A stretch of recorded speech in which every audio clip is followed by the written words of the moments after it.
Services and Water Resources in the person of Engineer Omolanke Taiwo for her keynote to this occasion. Please let us celebrate and welcome her very, very well.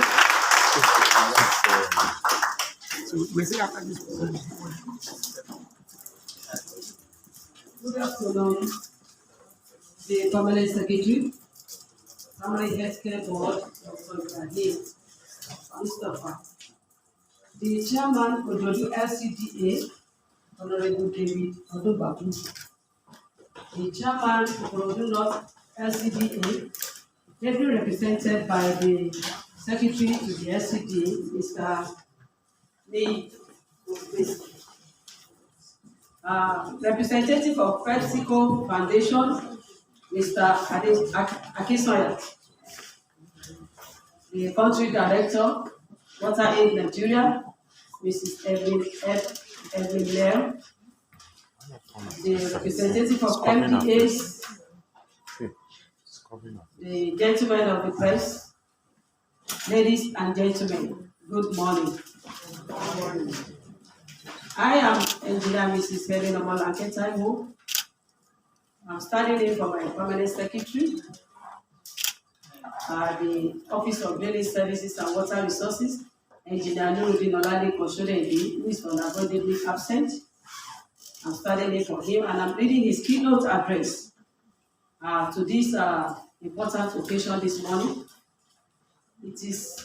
We are happy and we are glad as a ministry and as a people to be involved in this project and in this process with WaterAid Nigeria. Therefore, I read, water sanitation and hygiene management is a huge challenge globally. We have listened to so many of our people here on the high table. We welcome address all other people that have contributed this morning. How water and sanitation has been challenged in our society. However, in Lagos, both the public and private sector work together as a team, and such cooperation is very crucial in our meeting today. The Lagos State government, through the ministry, signed a memorandum of understanding with WaterAid Nigeria about 2 years ago to support the regulation of water, sanitation and hygiene sector in the state. This collaboration has yielded several positives, such as the one we are having today and the one we've had in the time past, such as WaterAid Sophie Valley Clark projects to support education and hygiene behavior amongst vulnerable communities in the state. This project is presently being carried out in Ojodu LCDA and Ikorodu North LCDA. The chairman, they are here. In a state with rapid population growth, we all know our problem. Everybody comes in every day. The representative of Pepsico rightly told us about the NYSC, the National Youth Service Corps, that have just passed out yesterday. You said 70% of them. I will say 100%, all of them. They would go back because once they come into Lagos to serve, it's an opportunity for you to get one thing or the other to do. And so our population keeps on increasing every day. So therefore, there are pressures on water resources, water supply management, sanitation, hygiene management. It is a huge task and a clear imperative for all of us at the ministry. When you look around, the infrastructure are not enough because people keep on coming in. The little ones that are there, they are not really solving the problem. And so therefore, we have a lot of people going about. We have this problem in Lagos State, also open defecation menace. It is all over. So many people sleep under the bridge. So many people sleep in the market. So wherever you go, you see people defecating almost everywhere. It is a problem and a big one indeed.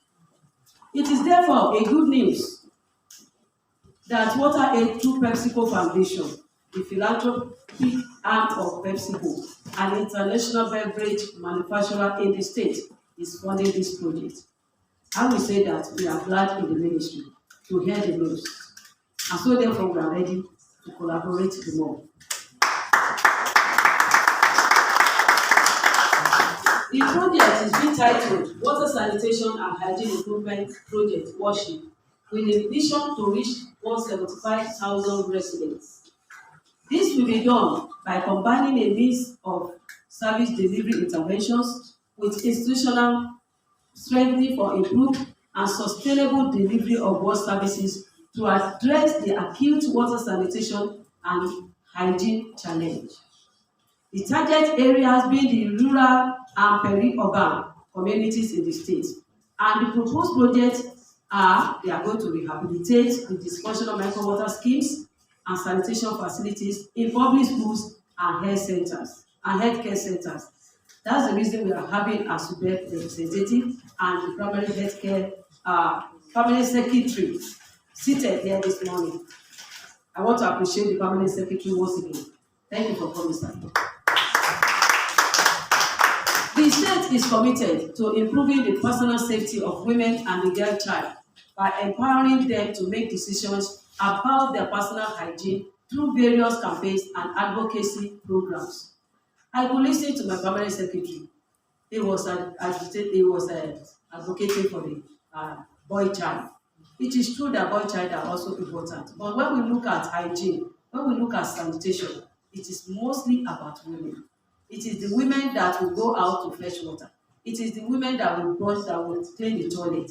It is the women that menstruate. It is women that give birth. So everything about sanitation revolves around women.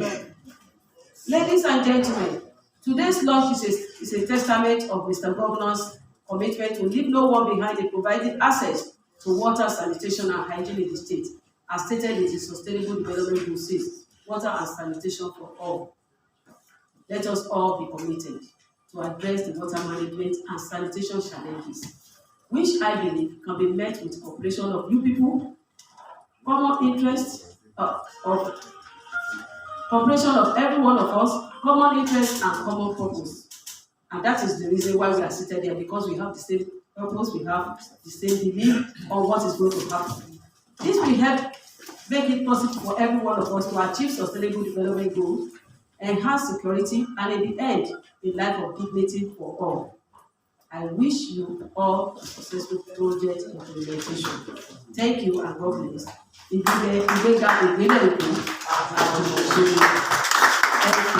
So that women deal with several things. One, they're expected to do the collection of water. Number two, when family members fall ill because of access to poor quality water, the burden of care rests on women for their children, for their husbands, for their siblings. And then number three, women have to manage their menstruation without access to water alone. And then we're talking about hygiene, the drop out of school, it impacts on their dignity. Women face a lot of risks when they enter places where there's a possibility of gender-based violence, even just physical attack. So there are so many things that surround women and worship. And so we believe that women must be placed at the center of decision-making as it relates to water sanitation and hygiene on one hand. This project is exciting in that it's trying to target women and girls in terms of what we call local area mechanics, training them as local area mechanics. So they're part of the operations and management of the facilities. So you train them and you give them the tools. And when a water facility breaks down, they have the tools to be able to repair. Because they are directly impacted, they will have the motivation to ensure water facilities are sustainable. And then the resources they collect from tariffs, women are better management of financial resources. So on the whole, I am really excited that we're putting women and girls at the center of what it is we want to do in Lagos on this project. And in specific terms, how will this particular project impact women? Like I said, we are targeting women alone, women and girls, as local area mechanics. So they're going to be trained on maintaining water facilities. That's very exciting. Number two, you have WCAs and WashComs, the community decision-making structures. Women will be expected to take on significant positions within that in terms of decision-making, collecting tariffs, and educating community as it relates to hygiene and sanitation. And so because of that, women are going to be drivers, key drivers in the delivery of this project. Yes. So, women, when you place things in the hands of women, it will last. So when you're talking about them maintaining facilities, they're ensuring tariffs are collected, they're ensuring the tariffs are applied appropriately, and that they actually then educate communities on hygiene, on ending open defecation, on getting children to health centers. We're going to be also supporting health centers, keeping girls in schools. When girls menstruate and there's no water and hygiene facilities in school, they stay at home. So they're going to ensure girls are also in school. So all around, it's going to benefit women primarily, and then the wider community and family eventually. Thank you very much. So, excuse me, how would it benefit the wider community? There's been a lot of emphasis on women now. But how does it go to the entire community? They say if you educate a woman, you educate the entire community. So if you empower a woman to maintain a water facility, it means that community will have sustainable access to water, sanitation, and hygiene. They will be part of the hygiene behavior change promoters within the community. They will be at the health center, as health-seeking members of the public, and they can hold government to account. They can interface with government.